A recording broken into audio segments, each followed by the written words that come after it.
Ohio State and UCLA football have met on a few memorable occasions down through the years, including what could have been, should have been Woody Hayes' last national championship run.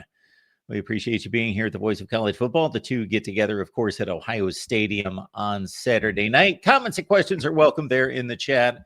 We appreciate your super chat contributions. Please like the video and subscribe right here at the Voice of College Football. You've arrived at Buckeyes Live.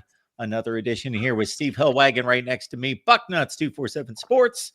Tony Gerdeman joins us from the Buckeye Weekly podcast and BuckeyeHuddle.com.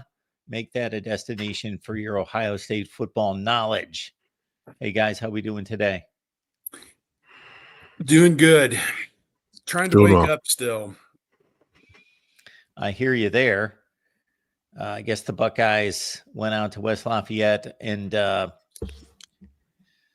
I can't say that I watched every play of the game. I was in and out. I probably saw about a third of it.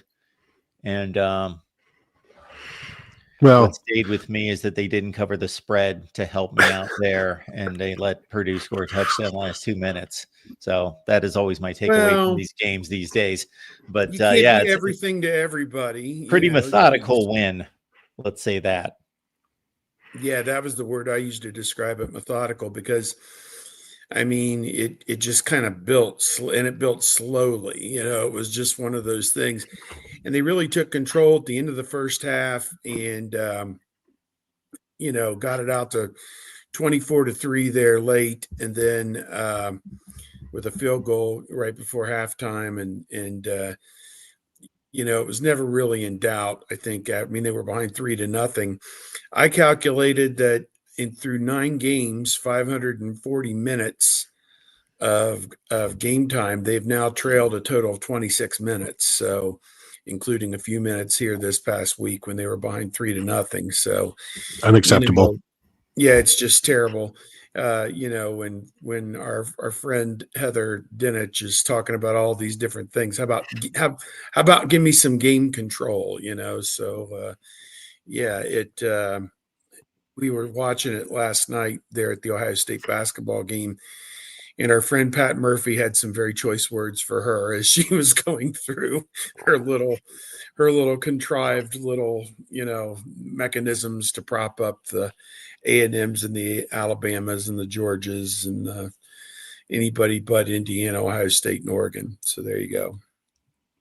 Yeah, I don't know if we're just going to jump right into the CFP thing, but I did hear some SEC radio this morning where now they're all of a sudden wanting to talk about resumes rather than eye test, whereas, you know, forever they've been eye test because, you know, the SEC's undefeated in the eye test and in the hypotheticals.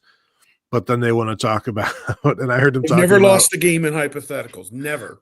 I heard one of them talking about Texas A&M's wins when the opponents were ranked. It's like, well, you know, the number 12 South Carolina at the time, number this. Oh my God! And it's like, wow, we're doing that. Oh my God! And talking about the Texas A&M defense. And how, you know, they did a pretty good job of shutting down Missouri this past week. And it's like, and then the host was like, yeah, and, you know, granted it was you know, the backup quarterback. And then somebody chimed in. They also gave up 200 yards rushing. And it's like, they still gave up 17 points. And so it's been interesting to watch the Texas A&M, the fervor for Texas A&M mount, despite the fact that, you know, they gave up 200 yards rushing to Texas San Antonio and earlier in the season. They gave up over 200 yards rushing to Arkansas, over 40 points to Arkansas, over 40 points to Notre Dame.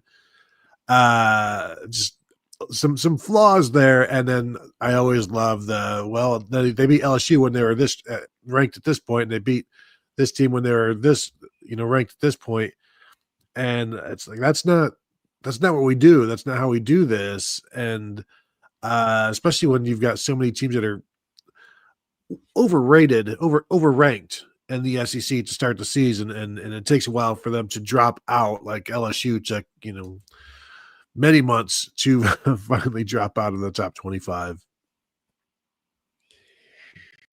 I did not see the show last night. I just waited for the rankings to drop and did my own show, so I did not hear any of that. What I've been fielding is for a couple of weeks has been the Ohio State Indiana comparison, which I have no issue with. I have no issue with anyone who ranks Indiana number one. I really have no issue with anyone that ranks Texas A&M number one. I could sit here and you could just hand me a card with one of those three teams, and I could sit here and make an argument for any one of the three. That's pretty legitimate. However, this notion that Indiana goes out and stomps everybody by 50 points, well, no, they don't. They barely beat Iowa. And now we've got the Penn State comparison that was back-to-back. And I understand that it was more exciting to watch Indiana. People are some kind of confused sometimes by the excitement of the game or the quality of play. Those are two different things. An exciting game isn't necessarily confirmation that it was a quality win or a quality performance. You allowed Penn State to hang in the game and actually was either a play or a conversion of a first down away from ending that game with an Indiana loss. Yeah, I mean, both teams now have 9 games, or I guess in India's case, 10 games of work to show you what they really are. And, they're all great teams. Let's don't, sit here and denigrate, one over the other. You put them all on a neutral field and they're probably, the line's probably 7 points either way. And, anything could happen. I mean, to me,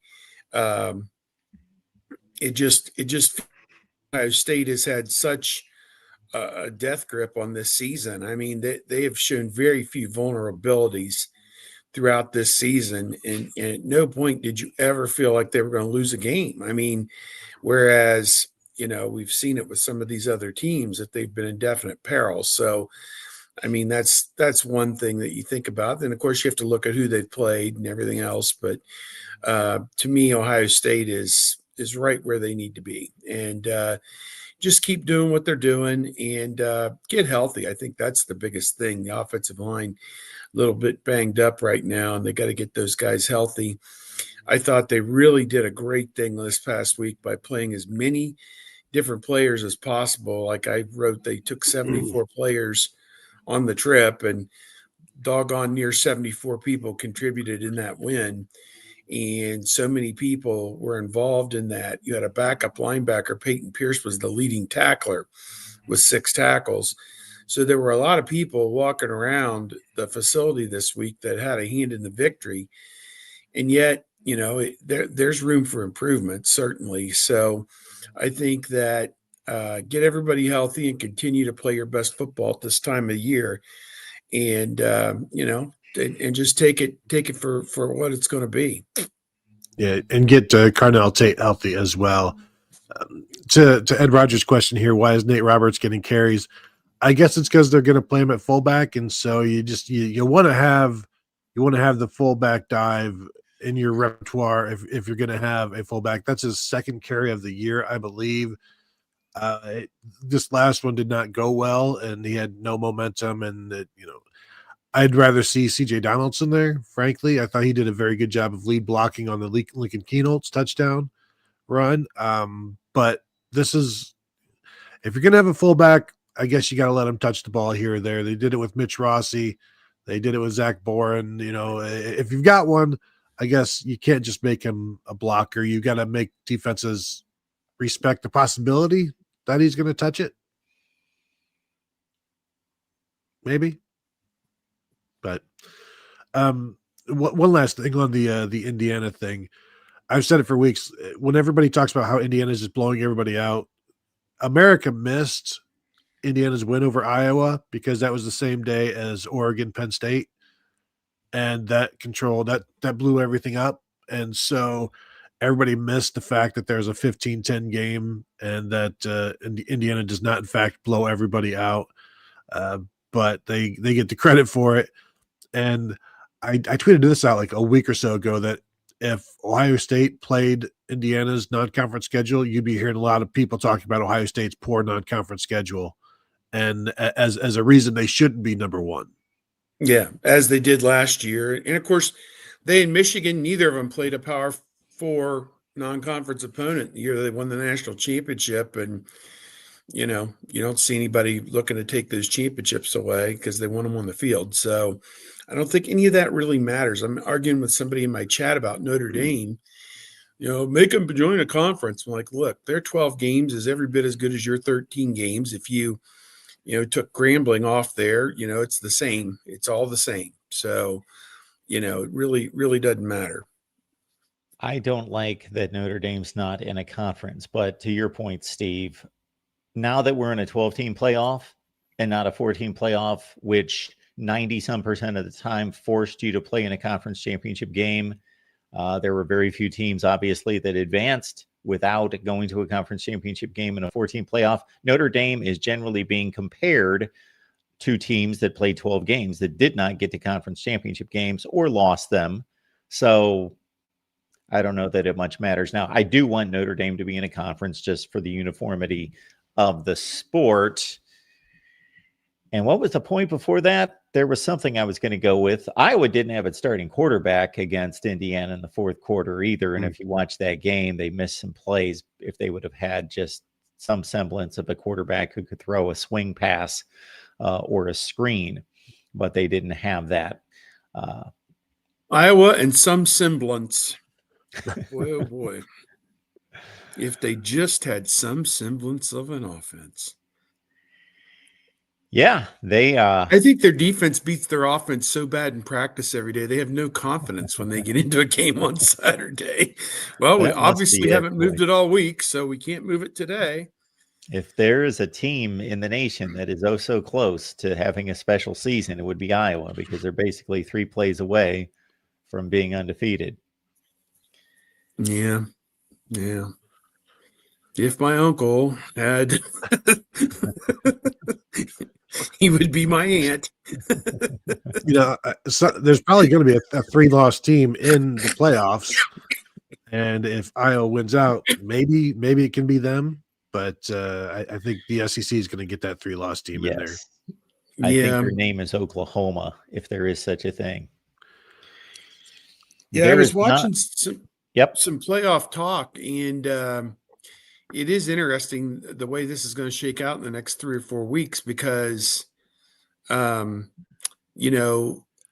is lurking, Michigan's lurking, both of them with 2 losses. And if either of them could win out, they would have a great shot at it. Of course, USC has to play at Oregon.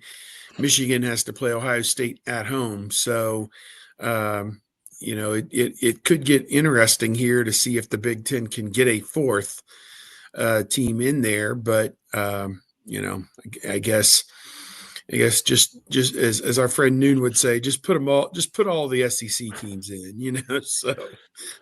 Well, it's not that much of a stretch of a scenario. Now, obviously the odds are against it, but to have 7 10-2 SEC teams. Especially with what they're going to do with them. They're all going to have better resumes than Notre Dame. Basically, Notre Dame's going to have a win against USC, and I guess a win against Pitt. But the SEC is going to have that win over Notre Dame with Texas A&M, which exactly gives them another leg up. The entire conference basically gets the leg up on Notre Dame. And what are the big wins? Is it going to be like is USC?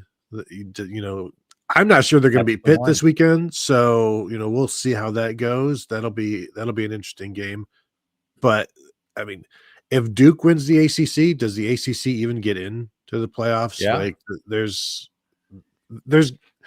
I think this could be exclusion rule. A lot of SEC teams in the playoffs because there's not enough of the other teams basically, and you're not with BYU losing. Good luck getting 2 Big 12 teams in there now. You saw BYU drop a bit. ACC is going to be a 1-bid league probably max. The way that things are shaking out there, but you got to fill out the 12 teams, and there's going to be a lot of 2-loss teams in the SEC that are going to want in, and it's going to be hard to say no. Probably the only way you get 2 ACC teams in is if Georgia Tech beats Georgia and they lose a conference championship game, and maybe they get in at 11-2.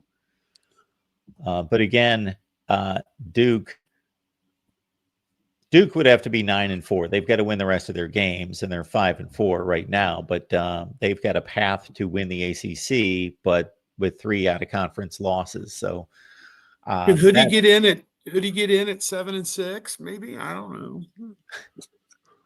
The Hoodie exemption. They want Hoodie in, but they don't want Duke in. So yeah.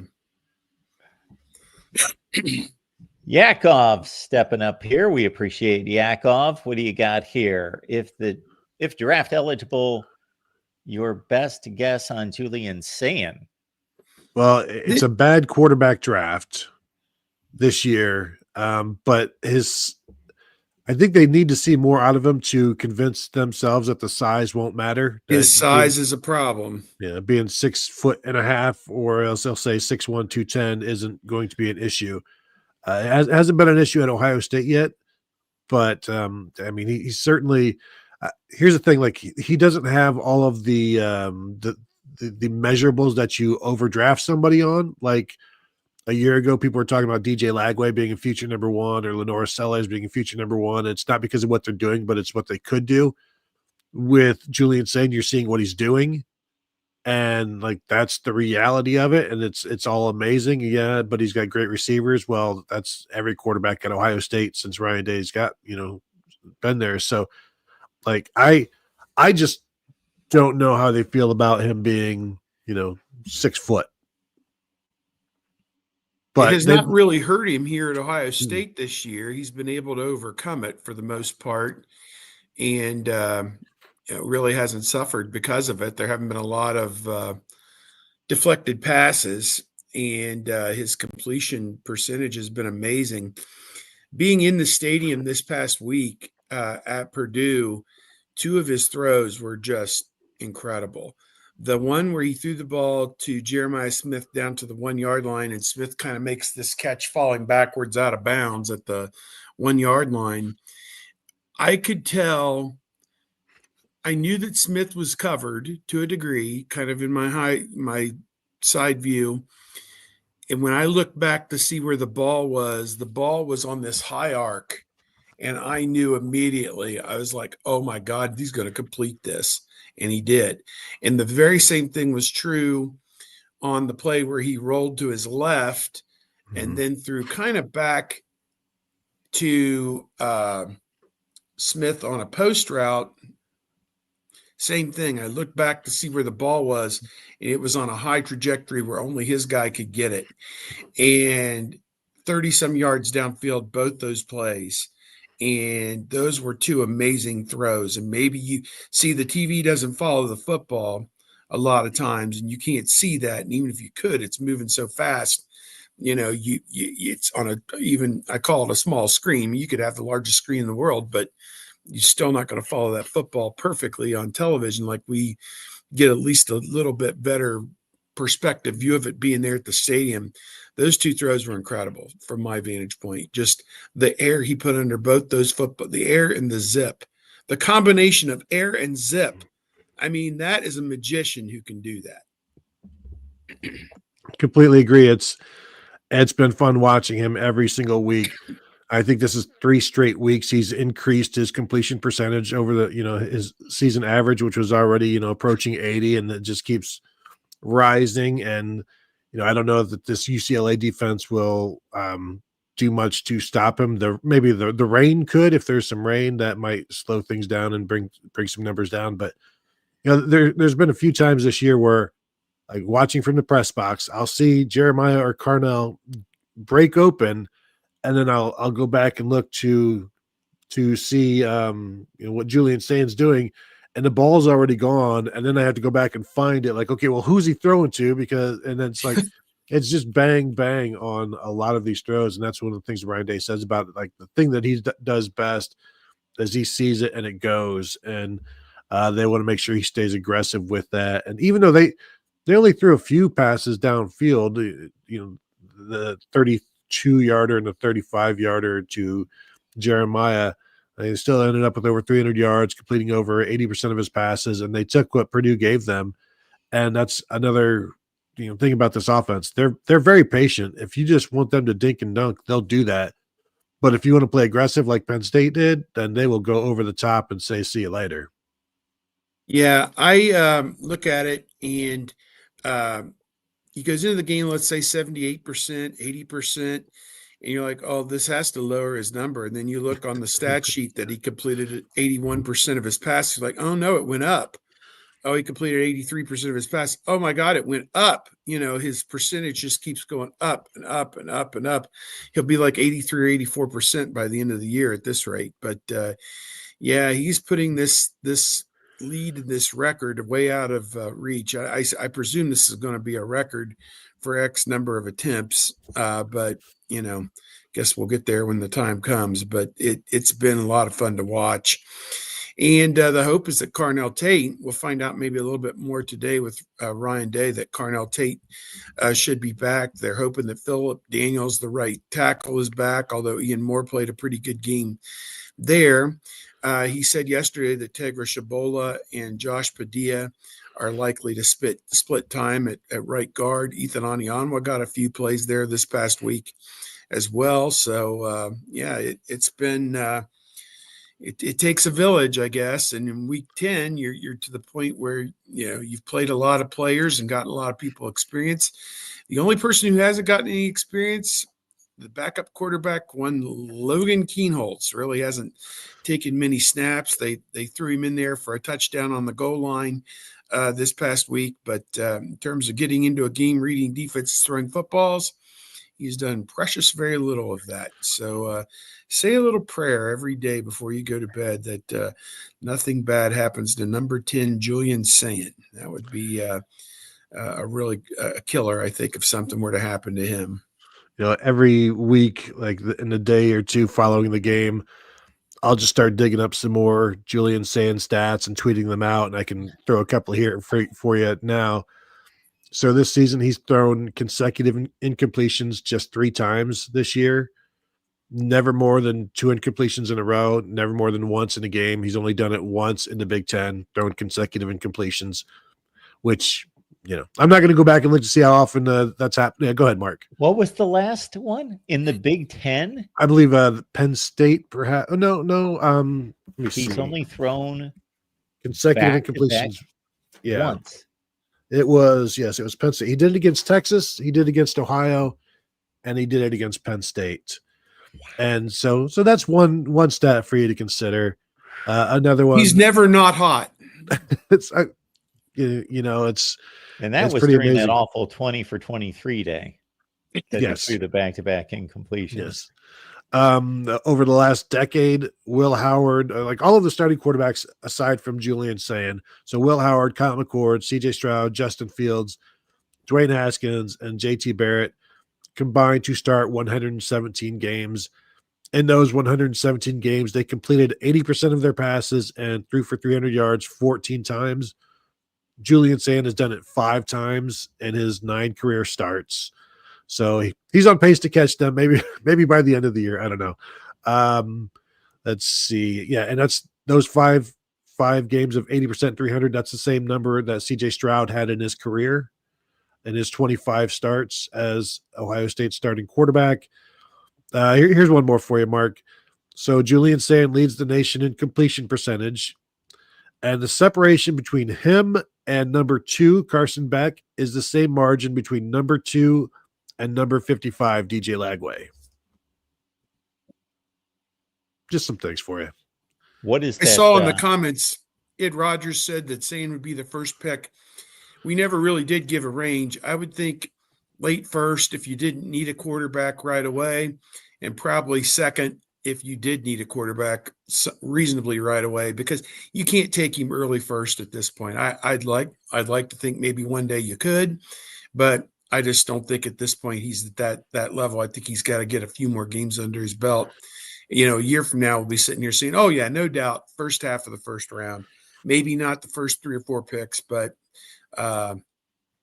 definitely I could see him somewhere between 4 and 15 a year from now. To your earlier point about judging passing on television, it doesn't do these elite quarterbacks any justice watching these throws on television. Yeah, unless you have the view from behind the receiver and they've caught the football perfectly.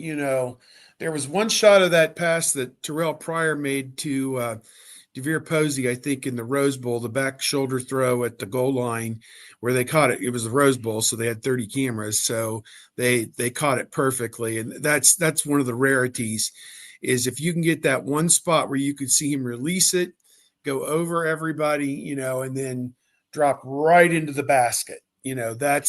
That's where you capture it perfectly. It's very rare that you get to see it.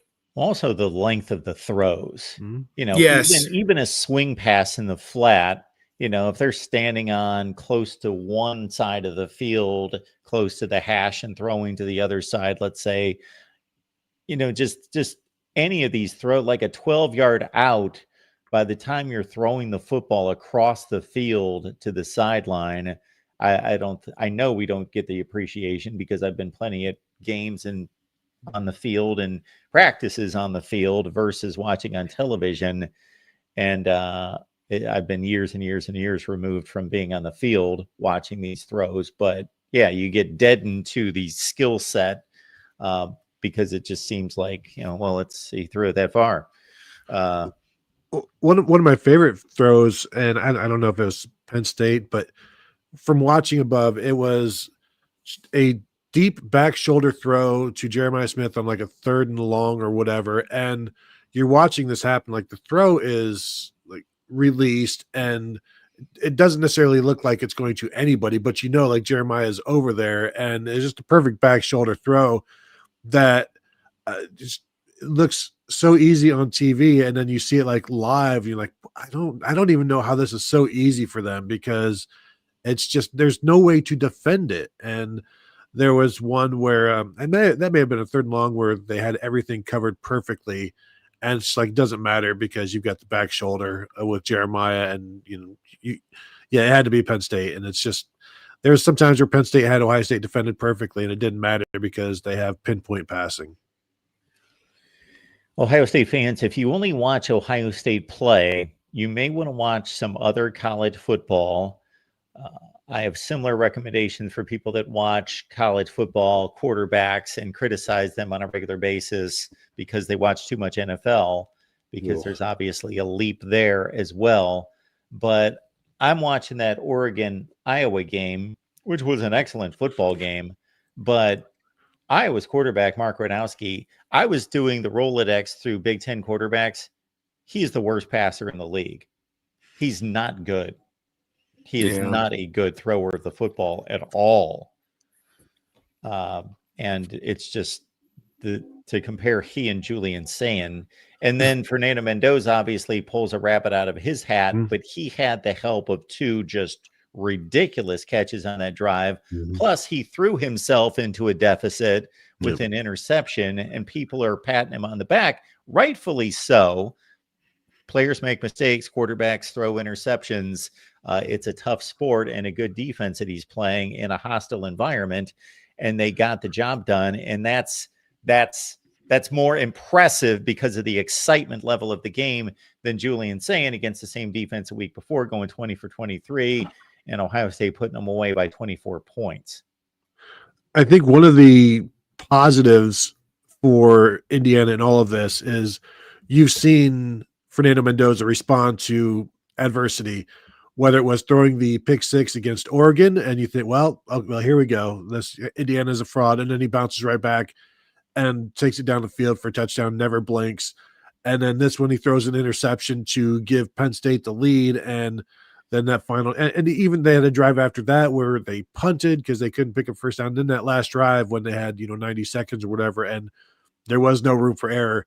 He was throwing downfield and he was completing passes, and Jim Knowles was coming after him, trying to get to him, and it didn't matter. And that was very impressive. Certainly his Heisman moment.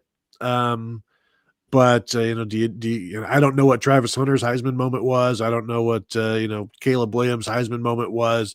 When you've got numbers that are just outstanding and dwarf everybody else, you don't necessarily need it. In a close race, maybe you do. It's been interesting to watch people already trying to hand the Heisman to Fernando Mendoza for going, I don't know, like 19 of 30 or whatever in that game. Very different than what Julian Sayin did against Penn State. But the fact that Indiana has been tested now and come out ahead, I think gives them, I don't want to say an advantage, but it gives them some proof of concept that Ohio State doesn't have right now. They've not been able to, we've not seen what Ohio State can do if they're down 4 in the fourth quarter with 90 seconds left. They've not been great with their 2-minute drills at the end of the first half. Never really had to do a 2-minute drill at the end of the game. So we don't know exactly how they'll do. Maybe we won't have to find out, but I'd be surprised if that ends up being the case throughout the case throughout the entire season. Although, like we saw Will Howard at Oregon, that didn't go well. Was that the only one that that they had that really they needed to score on? As I'm trying to think, certainly the playoffs, like they hit Jeremiah Smith to secure the victory against Notre Dame, but like they were never at the point where they needed to go down and score. So who's to say they'll need to do that this year? Yeah, and just as a side note, I wasn't too impressed with Penn State's approach in the waning minutes of that game, the last couple drives. The Penn State players certainly played hard, but Andy Kotelnicki, again, Penn State was in a situation, young quarterback, where you're tempted to squeeze the clock. You're so close to victory. And if you can mash it down their throats, sure, you're going to win the game if they can't stop you. But most likely you can't continue to do that. Therefore, you're going to punt if you're too conservative and just go Katron Allen between the tackles. And then on 3rd and 10, they run a bootleg, and I had to rewind this to see where the ball was thrown. They threw it 2 yards behind the line of scrimmage to a tight end. Now, is a tight end going to run 12 yards against the Indiana defense for a first down? Is that the play you called to keep the football away from Fernando Mendoza to win the game? You're 0-5 in the Big Ten. That's the best you can come up with. Don't get me started on Kotelnicki. I don't like all of that crap that he does, but yeah. All right. That's why you are 0-5 or whatever you are. Now we've got UCLA coming to the shoe, and they've shown some life here outside of getting trounced by Indiana a couple weeks ago. They lost to Nebraska by a touchdown at the Rose Bowl, which may no longer be their home. I don't know how I feel about that. Well, I do know how I feel about that. It's obviously a money move, and I understand money drives everything. But if you're UCLA, we'll start big picture, and we'll grind it down to whatever analysis there is in a 31-point spread. But the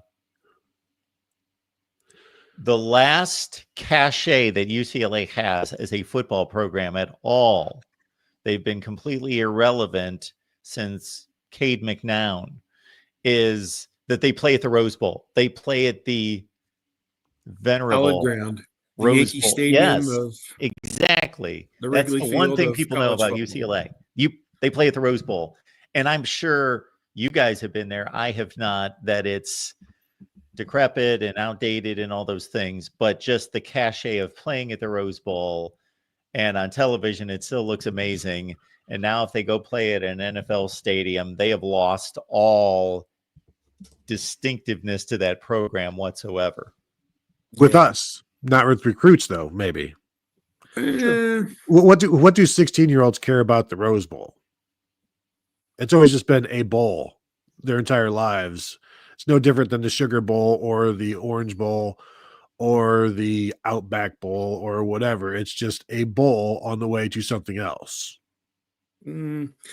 I think if you're looking at it that way, they're probably more wrapped up in what you're going to pay them than what the Yes. surroundings look like.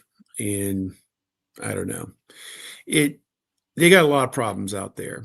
And Martin Jarmon, their athletic director, Tony and I know him from his time at Ohio State working with Gene Smith, and he's a really nice, personable guy. I mean, he goes back. He was kind of Jim Tressel's handler there the last couple, 2-3 years when Tressel was the head coach. Like, he would get him his water and, for the press conference, or, this is going back 15 years, So he's kind of risen up through the ranks. And I think he was somewhere else before UCLA. Don't recall. Was it Boston College? BC, perhaps? I think so. Yeah. Yeah. So, I don't want to say he's in over his head. I think that you could put, insert, the greatest athletic director in the history of the world, Andy Geiger or whoever in that position, and it would be a major conundrum for anybody, because you have this big city. It's kind of like BC and Boston. You're number 10 out of 9 sports franchises.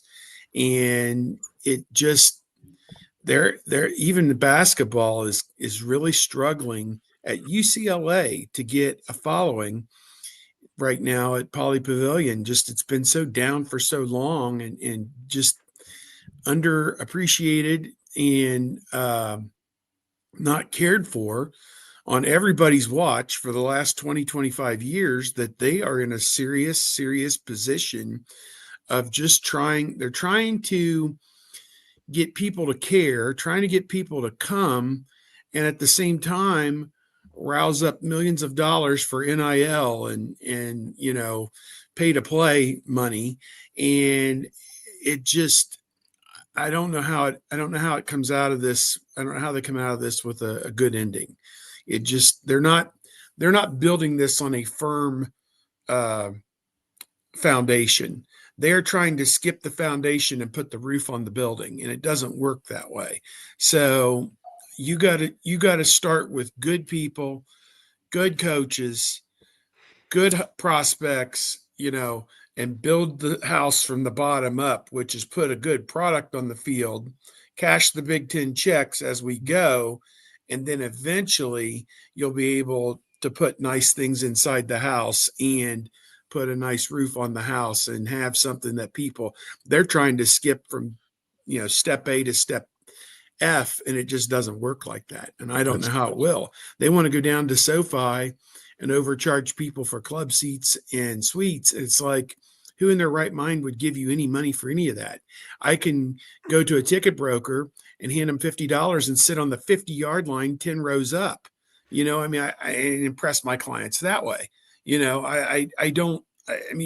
a better seat, it's like, what are you trying to do? It doesn't make any sense. It just doesn't. It's nonsense. What they need to do is come up with solutions, getting people out to Pasadena to the Rose Bowl, subsidize some of that and figure out a way to get thousands and thousands of people to show up. They want to go to SoFi. One of the fabrics of UCLA has been the tailgating at the Rose Bowl. And my wife's cousin lives in San Diego. He drove up and he put on a tailgate party outside the Rose Bowl this past year. It was one of the best ones I've ever been to. All this food and everybody having a great time in the sunshine, and it was beautiful. And you're going to go to SoFi where you can't tailgate. That's part of the fabric of the few people who are left going to UCLA is the tailgating. And they're taking that away. I presume it's because at SoFi, they built these lots that are, I presume the spots are so close to one another, there's no room to tailgate. And with the NFL teams, they made the conscious decision of, we will open the gates 3 hours before the game. The tailgates will happen inside the stadium. They'll buy the food and drinks from us at all these nice, craft breweries and gourmet food places inside SoFi. And they tell people when they park their car, you can't tailgate here. They come around and they clamp down on it. Oh, you got a beer there? You can't have that, So it's all screwed up. Well, tailgating at the Rose Bowl when you're an hour away from your home in Los Angeles, You have to. People are staying home to tailgate because they're only putting 35,000 people in the stands. And so if you can get 60,000 at SoFi, then that's a win, and it's closer to home. And what has the Rose Bowl done for UCLA the last 30 years? And it's interesting to see now this fighting that's going on, because UCLA does want to leave, and they're like, if you do this, you're going to destroy Pasadena, and we're going to sue you. Like, the fact that Pasadena is like afraid of losing UCLA tells you how bad the situation is for Pasadena, and that UCLA should get the hell away from there as quickly as they could. And we all love the Rose Bowl. It's great. It's not because of UCLA. It's because it's the Rose Bowl. And so UCLA can go do whatever they want, go be closer to home, and they're still 12 or 13 miles from campus, so it won't matter anyway. But the Rose Bowl forever has tried to hold the sport back, and they drag their feet, and then they finally have to let go. This one, it sounds like there's going to be a fight, which is probably, or maybe exactly why UCLA wants the private equity deal to go through, so that they've got an instant $110 million to pay whatever leases they need to get out of whatever problems they've got. But recruits would rather be at a NFL stadium than have to bus for an hour to get to a Rose Bowl. That it's like, why do we have to go this far? Like, why do we have to come up all the way out of here, where, this is not anything near campus. This is not anything around us. This isn't even Los Angeles. Yeah, I could see by the 6th time in a season where you got to hop on a bus and go through traffic out to Pasadena, you're like, oh my God, we got to do this again. I could see how that would get a bit monotonous, but again, it is. I don't know how you don't get up to play a game at the Rose Bowl, though. To me, the simple answer, cool, Tony, that this was the first bowl game in 1902 doesn't impress us 18-year-old in 2025. I guess it does not quite do it. Bowl games are dead. Like, people skip them; they're dead. Like, it's the playoffs. We can like the bowl games; they're just background noise to the rest of to the actual postseason. It was great when you could get, the bowl swag is a PlayStation 2, a watch, and a hoodie. But that's a reason to go play. And it's like, well, that's it no better reason. be 50 grand or I ain't showing, bro. Mm-hmm.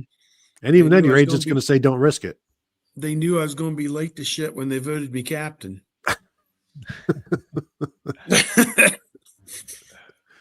That's just how it is. Two of your favorite brands come together right here. Ohio State and, yes, the voice of college football. Doreen has placed the link in the chat to vocfb.com. Go to shop, go to Ohio State. We've got tumblers and mugs and koozies and T-shirts and hats and all sorts of good Ohio State quality Ohio State gear for you right there at the voice of college football. So check it out. And Rob, we appreciate you being a member here at the Voice of College Football for the past 4 months. So is there any threat out of this UCLA team? I'm looking to Tony. Steve, no disregard here, but Tony seems to pick out some of these lesser teams in the Big Ten to spend some of his his off time to check out. I did watch the Nebraska extended highlights, the Penn State game, the Northwestern extended highlights, believe it or not, the Maryland game extended highlights when they came back in the final couple minutes and won that game at the Rose Bowl. So I've seen a little UCLA this year. I'll say one last thing. Chris Olave and Garrett Wilson skipped the Rose Bowl. Let's not forget. I have not watched really any of UCLA purposefully, and I'll probably watch some this week. So I'll hand the rest off to you. We've all seen Nico and we know what he can do. I'm surprised that even after the win over Penn State, they're still not, they're scraping to get to 200 yards passing and they can't do it. They don't seem to be able to run the ball either. So I'm not sure how they score in this one. And I don't know that they'll be able to defend much either, other than it could be a weather game. Uh, they are tied for 114th nationally in scoring at 20.4 points per game. And they are also in the 100 in scoring defense, number 111 out of like 135 or 136 schools. They're giving up almost 31 points a game. I think, what is it? The odds makers have it like 31 and 48 are like the two numbers for this game, which tells me, they're looking at something like 40-8 or something like that, I guess. I don't know, but 40. I'm going to go with I think the score I had this past week was 42-10, and it didn't work out, but I may be in the same ballpark again. And this is a UCLA offense that does not do big plays in the passing game. I think they've got like 3 or 4. No, I think they've got 5 30-yard pass plays this season, which is half of how many Carnell Tate has. So that gives you some idea of the lack of explosion of this UCLA offense. That's crazy. And the team that they've played that obviously is comparable to Ohio State would be Indiana, and that was beyond ugly, 56-6. Now, Steve, I would say that those numbers would have to be more impressive or less ugly if you take off the 0-4 start. Completely capsized. Yeah, they've been competitive in the Big Ten against the bad teams. They've been they beat Penn State, and then they went up to Michigan State and they routed them. And one of the people on our beat was like, "What was Deshaun Foster doing? Were they not even practicing?"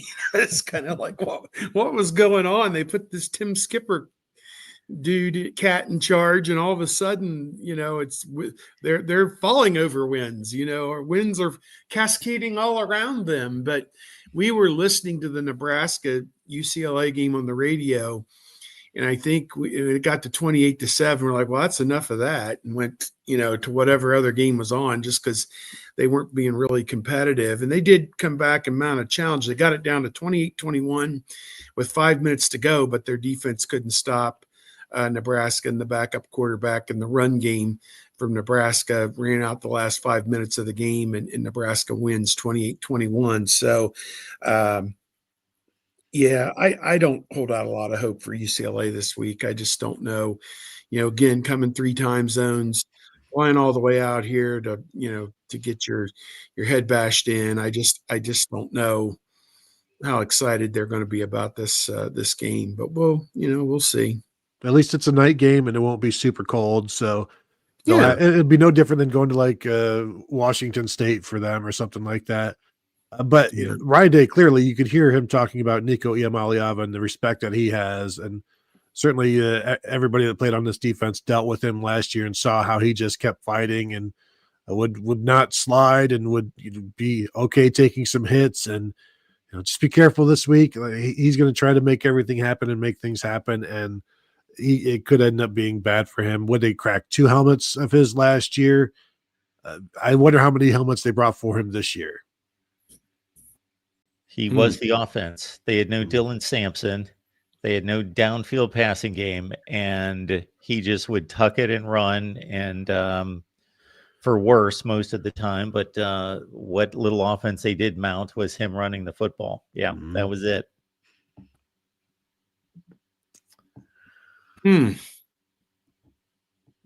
Last year in that game, he rushed for 47 yards on 20 carries. There were some sacks in there, but he was able to keep some plays alive, and he certainly has the defense's respect. And they're going to. We'll see how they spy him. We saw last week spying Ryan Brown. Like the first dude doing it was freshman linebacker Riley Pettyjohn, and it didn't go well. So last week that showed you like we're just gonna get some guys some experience and throw them out there and see how they do, sink or swim, that sort of thing. I wonder if this week they're like, well, Nico is capable of doing something, so we probably can't be that free and easy this week, which would then be, of course, bad news for Nico Iamaleava. Yeah, he was the whole team against Penn State, 17 of 24 passing for 166 yards, 2 touchdowns, and then 16 carries for 128 yards, 3 touchdowns with a 52-yard run mixed in there as well. So had a 43-yard completion as well to Quasi Gilmer. So, he was the entire team that day, 42-37. They were up 27-7 at halftime. Penn State never did gain the lead in the second half, but did make it, very interesting. And then turned it over on downs or fumbled it inside the 20. I don't know what they did. They had been a 4th down stop inside the 20 to end the game, basically for I think was it Aller tried to scramble for it and got stopped or whatever happened. But yeah, it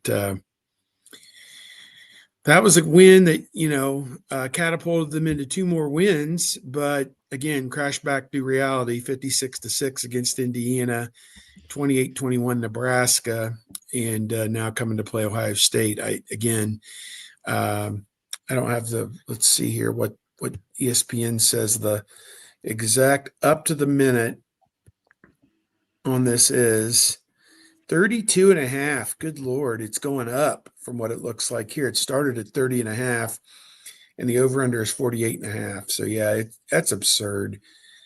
For Ohio State playing such a slow pace to expect them to cover 32.5, that seems like a lot to me, but I don't know. Guess we'll see. It seems like it's they're trying to make it. They're trying to get even money on both sides. I guess they're trying to ruin your 42-10 pick there, Steve. I know. You're trying to do, yeah. I was going to say I'm not. Well, if I You shouldn't have said anything. I'm not touching that line. Yeah. See, sometimes you get these lines and you look at it and you're like, that's going to be decided by the 3rd string walk-on quarterback from El Segundo, whether he can catch a snap or not. It's like nobody who's important is going to have a hand in figuring out whether Ohio State wins that game by 32 points or not. So, as just last night, Ohio State in basketball, they were favored by 24 over whatever Appalachian team that State. was that they played, Appalachian State. They were behind by 12 points in the first half, got it to 5. They took the lead by 5. So a 17-point swing in the last, few minutes of the first half. Then got ahead by as much as 28 in the second half. And with a minute to go, had a 24-point lead and a guy shooting 3 free throws. And the poop bird off the bench misses all 3 free throws, which would have made it 27 and almost a certain cover. And then Ohio State fouls with 10 seconds to go. Guy from Appalachian State hits his 2 free throws to make it 22. Ohio State inbounds and runs out the clock, and now you've got a bad beat. And it was decided by the poop birds. It wasn't the main people who decide this. It was the walk-ons and the freshmen and the guys who never get to play. So spreads like that. That one, what was it? Ole Miss was favored by 50 points, 51 points over the Citadel. Did they cover that? I didn't even look. 49 zip. 49. So they don't cover that. It's like, but they don't cover it probably because some kid slipped at the 3-yard line, and they missed out on the chance to make it 56. Well, this is what annoys me about those situations is I've looked at my prediction record and I've looked at any games over a 3-touchdown spread and I'm like 50-50. So that they're kills my unpredictable prediction record because once you get past 3 touchdowns, exactly what you're talking about, Steve, you don't know who's going to be playing in the 4th quarter. You don't know how much they're going to be motivated, and you don't know the approach of the coaches. Some coaches are like, we're going to stick our foot on their neck and keep going, and other ones want to go to hit the bus. So you don't know what the approach is going to be. And sometimes at a place like Ohio State, the 3rd stringers are even motivated, and they're so talented, they can drive up the score. So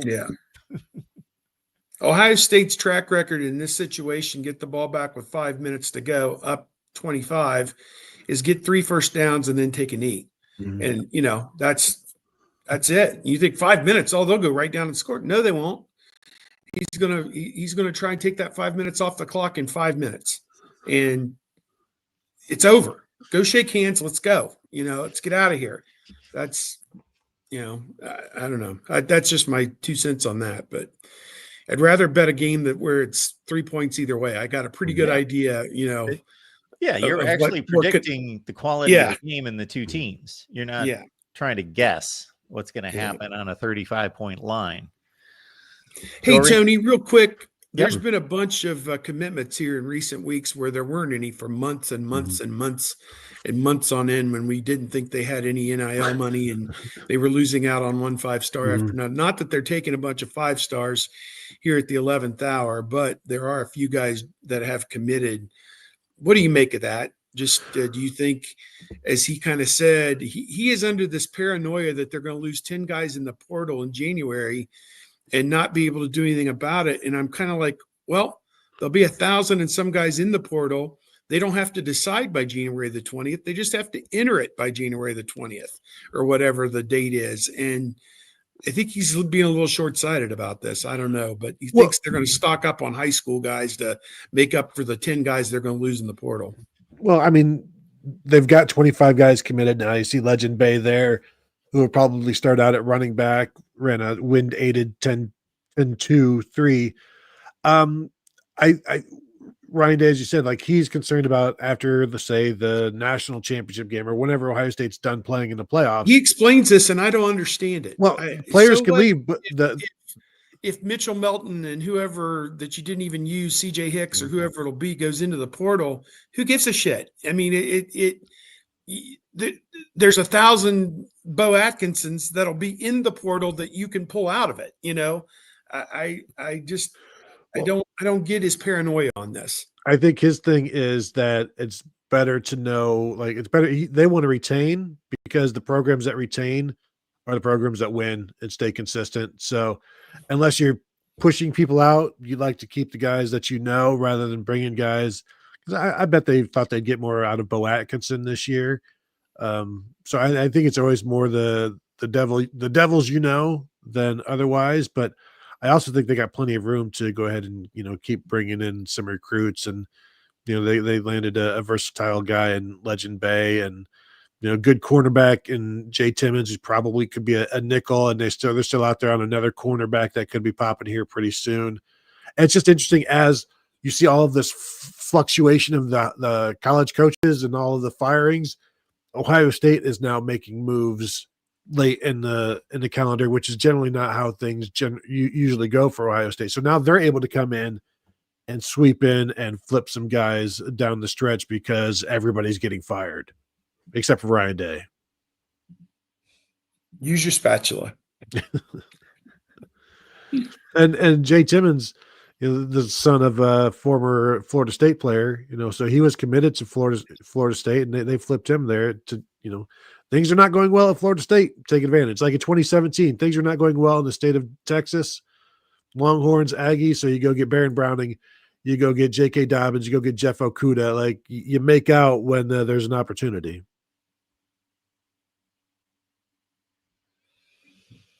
Ohio State and UCLA on NBC on Saturday night. And you guys are letting us know that there could be a little wet stuff in the air. I mean, I mean, there's a chance basically, like in the morning, and then at night it just says rain possibly early and then late. So great job, Ohio. Good job nailing that one down, weather app. It's been freaking cold here this week, and I know the other day when we were there, they were practicing inside, no selling the 30-degree weather outside. So high of like 60. Yeah, high of 60s in on Saturday, but not at night. Yeah, it'll be a little cooler at the 7:30 start. But much warmer than the last time Nico played there. Yes. UCLA and Ohio State 4-4-1 all time. All the games played between 1961 and 2001.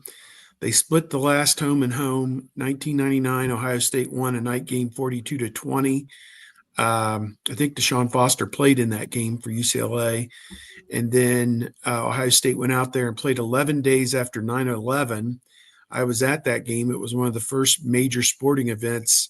I mean, there have been some MLB games and whatever, but 80,000 people at the Rose Bowl, and you're kind of like looking around like, are we next?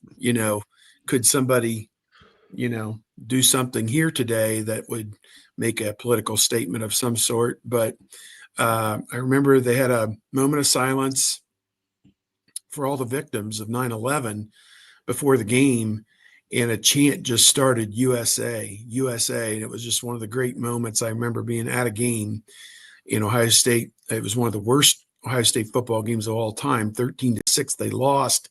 I think Mike Doss may have recovered like a block punt for a touchdown, and there was no touchdown for Ohio State's offense that day. And if you put that game on, it would probably, a Big Ten network should be showing it because it's probably a UCLA classic, 13-6. But I say that all completely in jest. But coming up on the 50th anniversary of one of the worst losses in Ohio State history, it was on January the 1st, 1976, which, if my math's right, would be 50 years. And it was Dick Vermeil and UCLA. Dick Vermeil, the upstart young coach, beats Woody Hayes and costs them a national championship. They're undefeated, number one in the country, and they got thumped. I think it was like 27-10. And Archie Griffin's last game was a loss to UCLA at the Rose Bowl. And Dick Vermeil, a few years later, parlayed that win and some other wins into the Philadelphia Eagles job. And by the end of the decade, he's coaching the Eagles in the Super Bowl. So you want to talk about a guy who had a meteoric rise. I'm talking about a guy who was probably in his late 30s, at that point, just a real, up and comer. And, people, remember, about him, but he got out of coaching at a young age after leading, the Rams to the Super Bowl championship. He got out. So, yeah, just some interesting things, no doubt. 23-10 was the UCLA win, which, as you well know, Steve, Ohio State, in one of those odd situations that rarely occurs, Ohio State beat UCLA in the regular season that year. Yes, that by 3 touchdowns. First time they had a rematch with the team. Obviously, last year they had a rematch with a team with Oregon. They had a rematch with Wisconsin a few years ago in Big Ten championship. And that's 3 instances. And I'm not sure there are many others in the history of Ohio State football where you played the same team twice in a season. So there was also a game, Art Schlichter, when UCLA was playing at the Coliseum. They left the Coliseum, I think, after 82 and went to the Rose Bowl. Think about the Coliseum. By the end of the year, the grass was spent at the Coliseum because they had the Rams, they had the USC team and the UCLA team all playing at the Coliseum. The Rose Bowl was being used for 1 game a year at that point. So, and an occasional Super Bowl. And, now the Rose Bowl's concerned they're going to go out of business if they go back to only playing 1 game a year there. So I don't know about all that. But at any rate, Art Schlichter went out there and led a drive at the end of the game, and Ohio State beat UCLA out there. I think it was a pass to Paul Campbell for the touchdown to pull out a win out there. So, there have been some interesting – I may have to do a story about this. I'm talking myself into a story here about the great Ohio State-UCLA rivalry. 13, that was coming off the Woody Hayes firing, of course. That was Earl Bruce's first year. And, that spurred him on to an undefeated regular season. Little did we know in week 2 that team was going to go undefeated and play back out there in Southern California at the actual Rose Bowl for the national championship. The next year, Ohio State was ranked number 1 in the country, and UCLA came into Columbus and won 17-0. Yeah, Art had money on UCLA that day, and it was for UCLA shutout. So Art cashed out on the money line and the spread and everything that day. I'm just kidding, Art. I'm just kidding. Folks, we appreciate you being here at the Voice of College Football. Check out Tony's work, of course, this week on Buckeye Weekly. And Art had under 50 yards passing and no touchdowns is what he had. Like these guys from the Guardians. First pitch will be a ball. I'm going to tell you it's going to be a ball because I'm going to throw it to the backstop. I'm going to throw it behind the backstop, whatever's behind the backstop. Those pitches, they put them on ESPN. I mean, you could have hit those pitches with a telephone pole. I'm going to hit the umpire with this pitch. Well, by checking out the batting lineup and statistics for the Guardians starting lineup this year, I wouldn't be surprised if those guys were throwing at bats because my goodness, they were awful.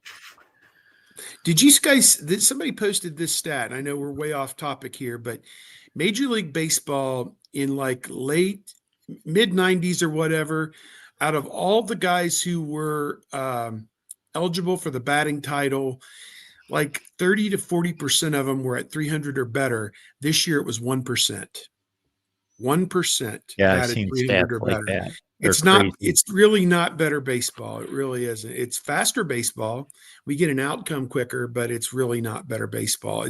I think the pitching, I presume it's because the pitching has gotten so much better, but I don't know. They got to, they got to imagine if they were able to use the goddamn shift, still, and put a guy in short right field against the left-handed batter, an outplay from short right field to first base. I mean, they did away with that. So, yeah. What a mess. Tony, anything for you that people need to know about? No, not really. No, just, Buckeye Weekly podcast dropping every day. Dropped a couple episodes yesterday, recapping reactions from the CFP, and then also discussing what Ryan had to say and talking about the running game and how things are maybe looking up there. So you can find that there, and I'll have some stuff up on Buckeye Huddle later today as well. Steve, anything you need to hit on? No, just keeping really busy here.